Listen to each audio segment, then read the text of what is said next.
Timothy, yay! Give it up for Timothy, everyone. Woo!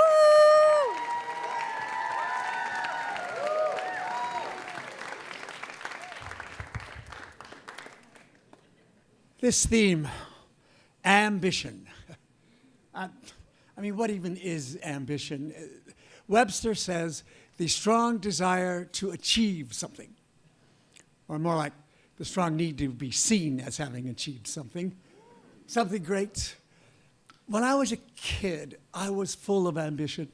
I wanted to be a child star, like Opie on The Andy Griffith Show, or Will Robinson on Lost in Space.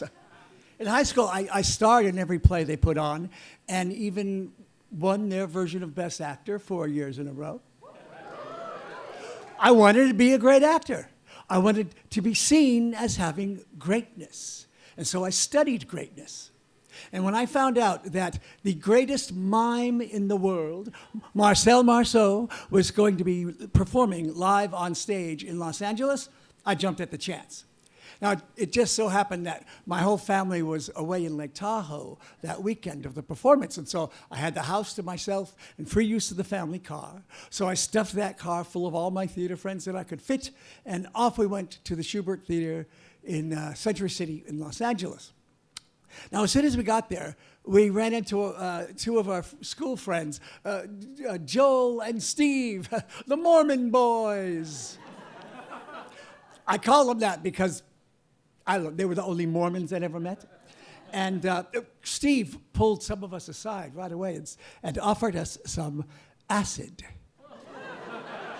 This is primo LSD Mento, dude, you gotta try it. Well, I tried acid a few times, and I liked it well enough, but I wasn't thrilled about doing it out in public like this.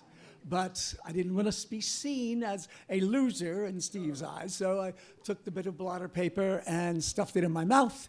And eventually, we made it to our seats in the very last row of the last balcony of this enormous theater.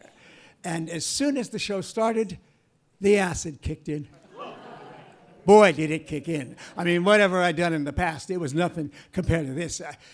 I felt like I was in the middle of a wet, pulsating, massive whale.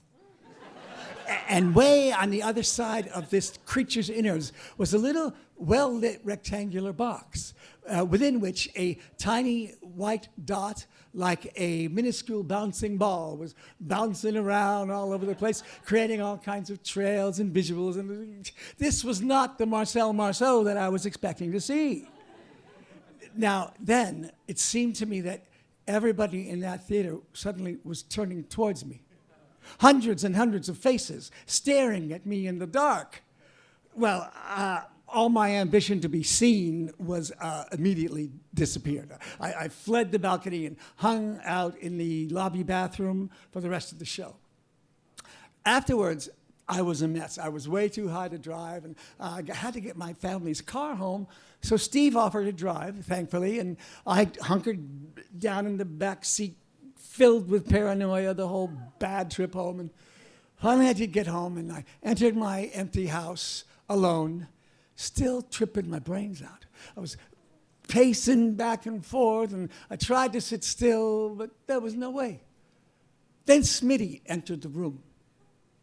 Now, Smitty was my little sister's snooty little Siamese cat, and he'd never given me the time of day before, and I'd never asked him for it, but there he was, staring me down as if he was seeing me for the very first time. Then he jumped in my lap, another first, and pressed his cold little nose against mine, gazing intently deep into my soul. He knew. Smitty knew. We bonded that night in a way I never had with anybody before, human or otherwise. I mean, I felt so seen, fully seen by this intelligent, highly evolved being sitting there in my lap, purring away, rendering a safe space for the both of us. Well, Smitty and I were great buddies from that time on, of course, till the day he died. Now, 50 years later, my whole feelings about ambition have totally shifted. I no longer feel this great need to be seen as having achieved something. My ambition today is to see greatness out there, to be in the presence of greatness wherever I am. And now I'm out here looking at you, all of you, and I see you, and you look great. Thank you.